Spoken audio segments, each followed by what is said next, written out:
Hello, everybody. How you guys doing today? I pray you're doing well. I sure do. And welcome to So You Think You Know the Bible. Answer 7. For answer 7, the answer is Moses. So if you want to get the Moses part, you can go to Exodus 1, verse 8 till 22, and Exodus 2, verse 1 till 10. But if you want to be more specific, you can go to Exodus 1, verse 16 to 17, and Exodus 1, verse 22. Now, for the Jesus part, you can go to Matthew 1, verse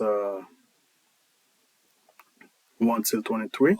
And if you want to get more specific, it's Matthew 2, verse 16. Wow, you scared me. Matthew 2, verse 16. Oh, guys, you're trying to scare me.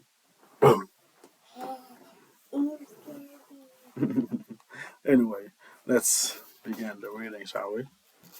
Let's start with the Moses part. Moses, Exodus 1, verse 8 to 22. Exodus 1, verse 8. Now there was a new king over Egypt who did not know Joseph. And he said to his people, Look, the people of the children of Israel are more and mightier than we. Let us multiply. And it happened. No, lest they multiply. And it happened in the event of war that they also join our enemy and fight against us, and so go up out of the land. Therefore, they set taskmasters over them to afflict them with their burdens, and they build for firewood supply cities, Pithom and Ramses. But the more they afflict them, the more they multiply and grow. And they were in dread of the children of Israel.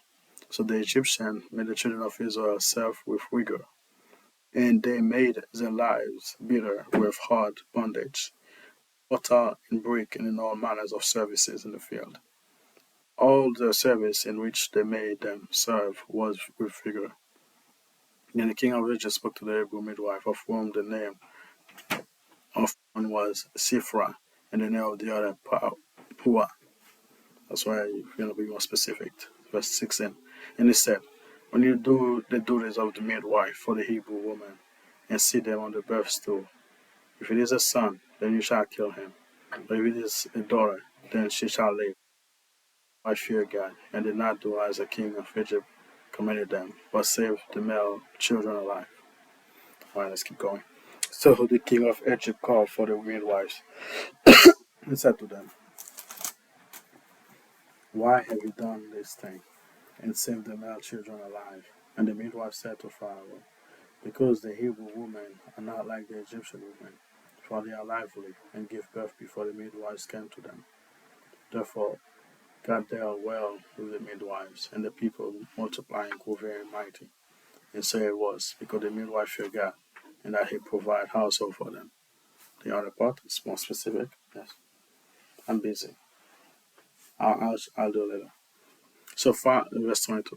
So Pharaoh commanded all his people, saying, Every son who is born you shall cast into the river, and every daughter you shall save alive.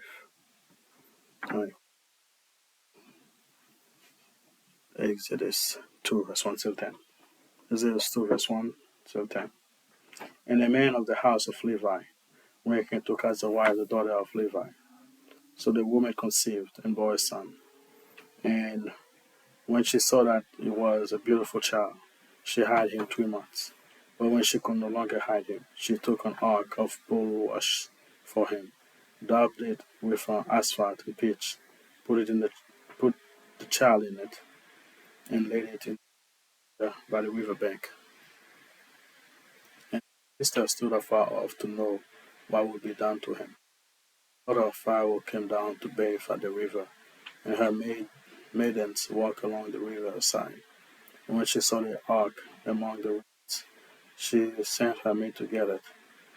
She opened it, she saw the child, and behold, the baby wept. So she had compassion on him, and said, This one is one of the Hebrew children. Then his sister said to Pharaoh's daughter, Shall I go and call a nurse for you from the Hebrew woman. She was nursed the child for you. And Pharaoh's daughter said to her, Go. So the maiden went and called the child mother. And Pharaoh's daughter said to her, Take this child away and nurse him for me, and I will give you your wage. So the woman took the child and nursed him, and the child grew. And she brought him to Pharaoh's daughter, and he became her son. So she called his name Moses, saying, Because I drew him out of the water. All right, there's a spot.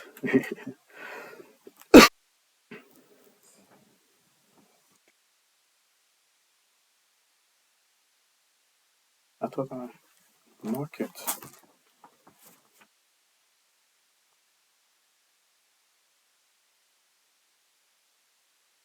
Okay, so it's Matthew 2, verse 1 to 22, 23.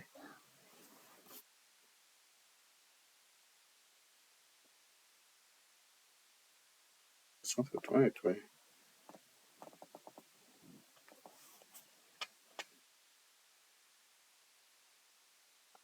Right, Matthew 2. Wise men from the east. Now after Jesus was born in Bethlehem of Judea in the day of Herod the king, behold, wise men from the east came to Jerusalem, saying, Where is he who has been born King of the Jews? For we have seen his stars in the east, and have come to worship him. When Herod king heard this, he was troubled, and all of Jerusalem with him. And when he had gathered all the children, the chief priests, and the scribe of the people together, he inquired of them where the Christ was to be born. So they said to him, In Bethlehem of Judea, for thus it is written by the prophet, But you, Bethlehem, in the land of Judah, are not the least among the rulers of Judah, for out of you shall come a ruler, who will shepherd my people Israel. Herod, when he had secretly called the wise men, determined from them what time the star appeared, and he sent them to Bethlehem and said, Go and search carefully for the young child, and when I found him, bring back word to me, that I may come and worship him also. Oh, the star which they had seen in the east went before them, till it stood over there where the young child was. When they saw the stars, they rejoiced with exceedingly great joy. Saw the young child with Mary his mother, and fell down and worshipped him. And when they had opened their treasures, they presented gifts to him. Yeah. And being divinely warned in a dream that they should not return to Herod, departed for their own countries another way, to fly to Egypt. Now, when they had departed, behold, an angel of the Lord appeared to Joseph in a dream, saying, Arise, take the young child and his mother, flee to Egypt, and stay there until I bring you word. For Herod will seek the young child to destroy him.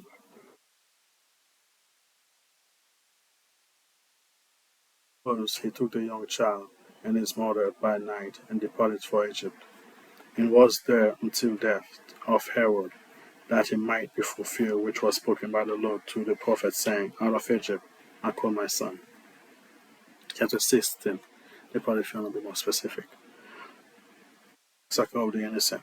And Herod, when he saw that he was deceived by the wise men, was exceedingly angry, and he sent forth and put to death all the male children who were in Bethlehem and in all his district, from 2 years old and under, according to the time which he had determined from the wise men.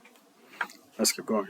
Then was fulfilled what was spoken by Jeremiah the prophet, saying, A voice was heard in Ramah, lamentation, weeping, and great mourning, Rachel weeping for her children, to be comforted, because they are no more, the home in Nazareth. Now when Herod was dead, behold, the angel of the Lord appeared in a dream to Joseph in Egypt, saying, Arise, take the young child and his mother, and go to the land of Israel, for those who sought the young child's life are dead.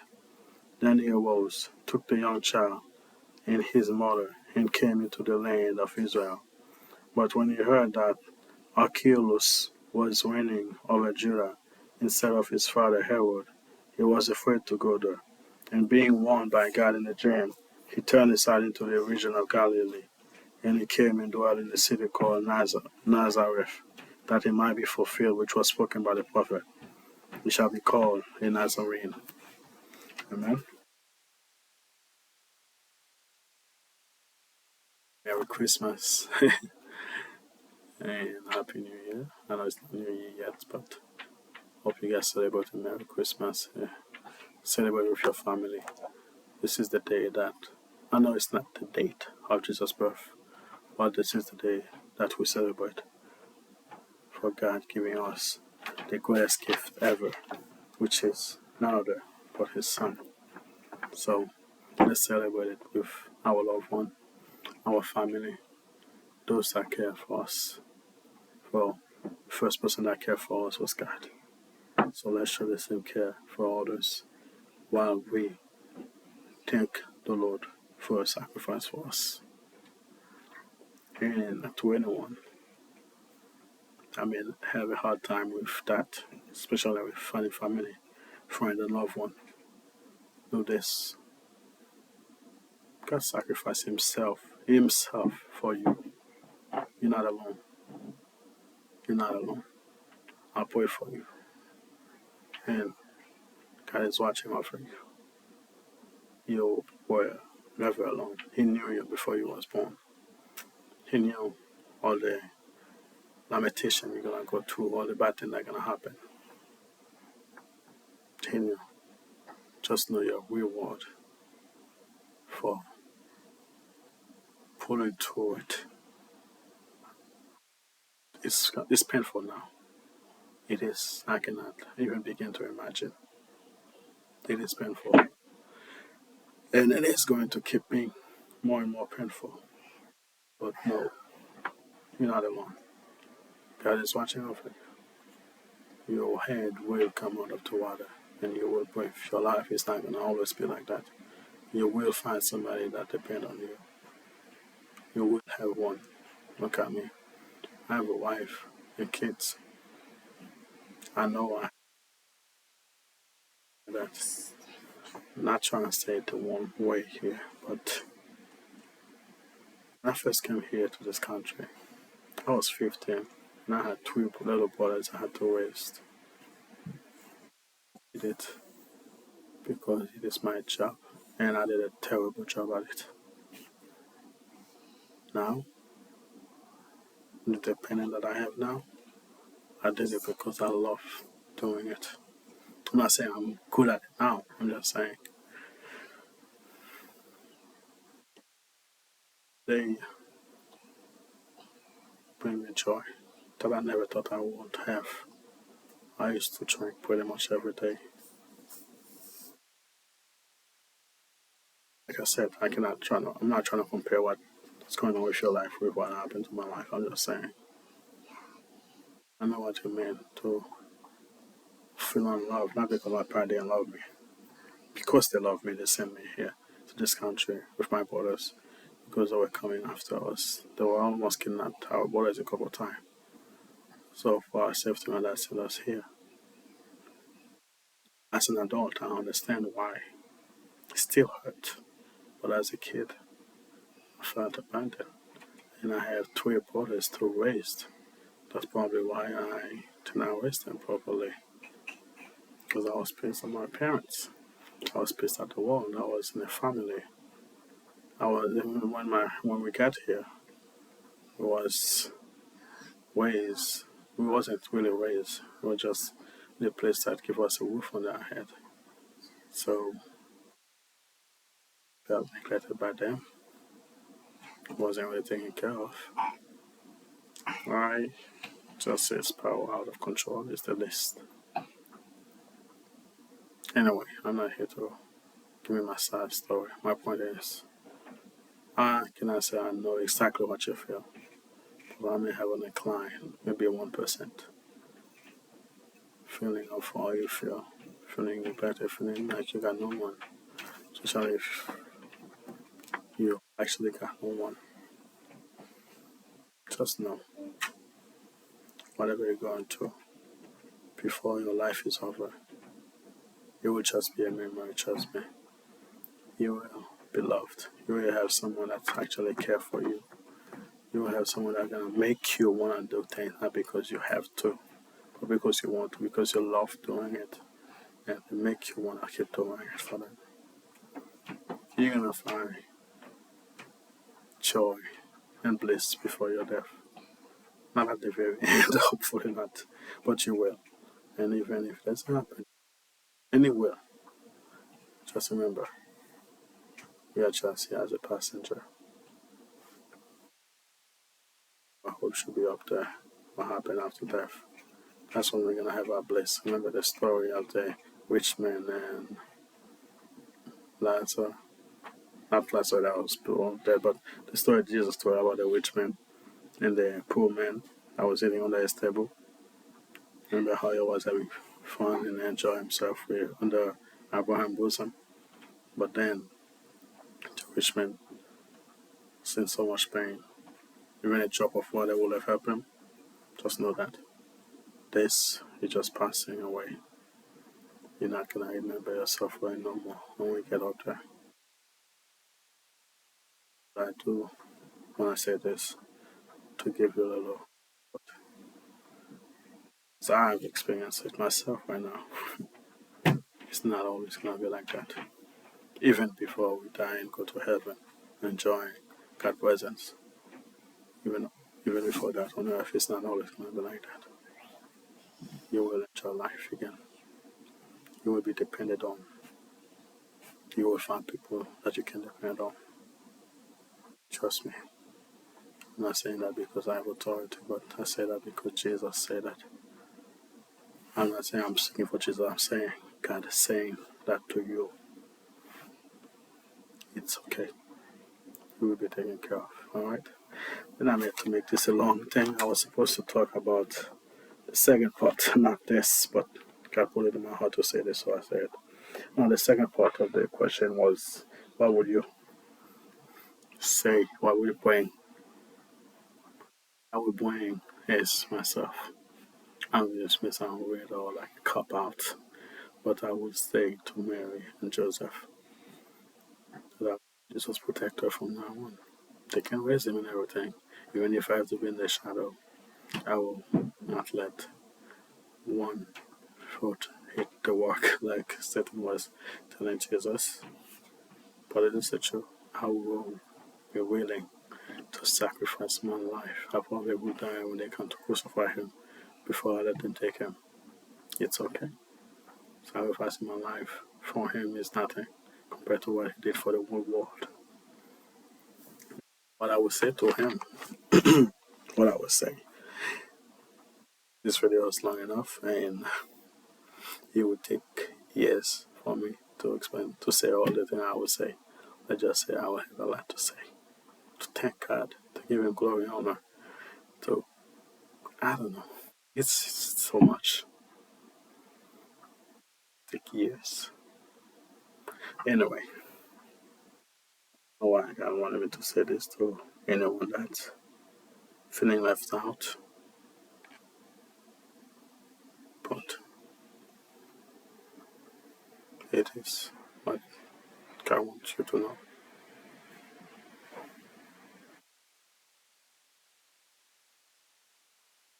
Sorry if it sounds like I'm speaking for God. I'm not.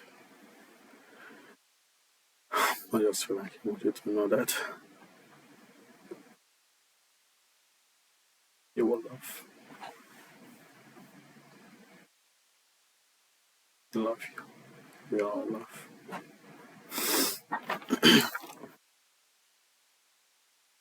Bye bye.